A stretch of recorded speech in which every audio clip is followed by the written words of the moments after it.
The minimum uncertainty way packet. तो यहाँ पे एक कंसर्न ये है कि जो प्रीवियस कैलकुलेशन में हमने देखा कि इक्वलिटी भी होल्ड करती थी, तो इक्वलिटी वो कहाँ होल्ड करती है, वो कौन सा वे पैकेट हो, उसकी शेप क्या हो कि हमारे पास वो मिनिमम अनसर्टेनिटी वे पैकेट हो। ठीक है।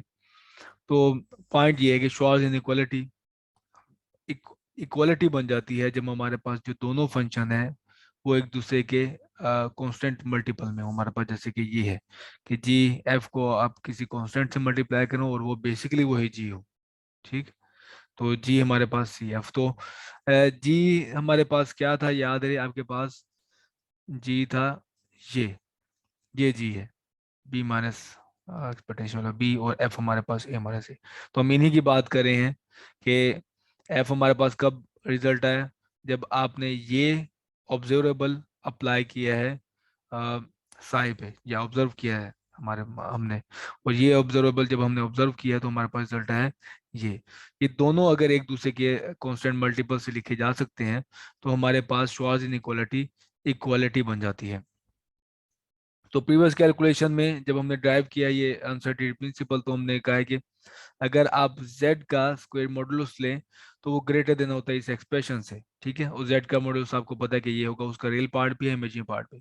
तो यहाँ पे वाज़ेह नजर आ रहा है कि इक्वलिटी तब होल्ड करेगी जब रियल पार्ट एग्जैक्टली जीरो हो जाएगा और हमारे पास ये दोनों एक्सप्रेशन इक्वल हो जाएंगे।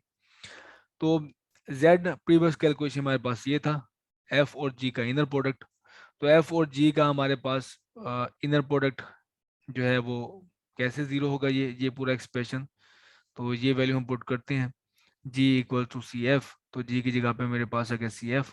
तो f और f का इनर प्रोडक्ट, f और f का इनर प्रोडक्ट, जैसे आप इसे कहें कि f का इनर प्रोडक्ट जो है हमारे पास सेल्फ इनर प्रोडक्ट, वो हमेशा एक रियल नंबर होता है। ठीक है। वो हमारे पास हमेशा एक रियल पॉजिटिव नंबर होगा, और इसका रियल पार्ट जीरो होने का मतलब ये है कि सी शुड बी इमेजिनरी, तभी ये के दरम्यान में एक्सप्रेशन इमेजिनरी आएगा ना। हम कह रहे हैं कि यहाँ पे जो कॉम्प्लेक्स नंबर आएगा इस इनर प्रोडक्ट के केस में, वो हमेशा होगा इमेजिनरी। इमेजिनरी का रियल पार्ट लोगे तो वो जीरो आएगा। किसी भी कॉम्प्लेक्स नंबर का आप इस तरह से रियल पार्ट लेते हैं। ठीक है।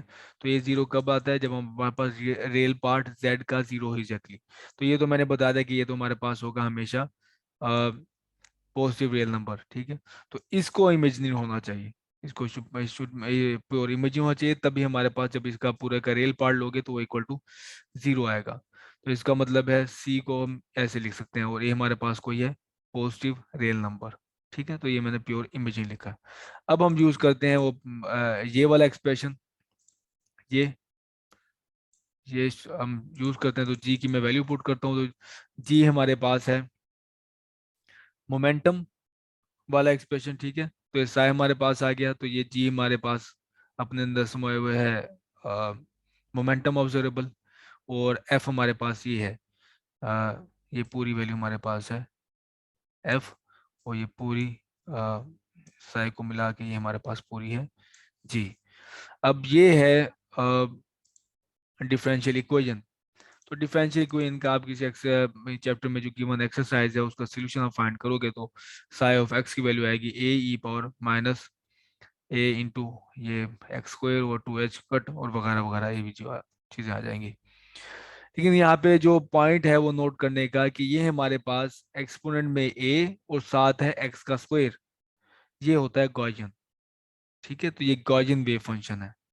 तो minimum uncertainty principle, minimum uncertainty जो वेव पैकेट है हमारे पास वो है गॉसियन। ये हमारे पास है Gaussian minimum uncertainty wave packet.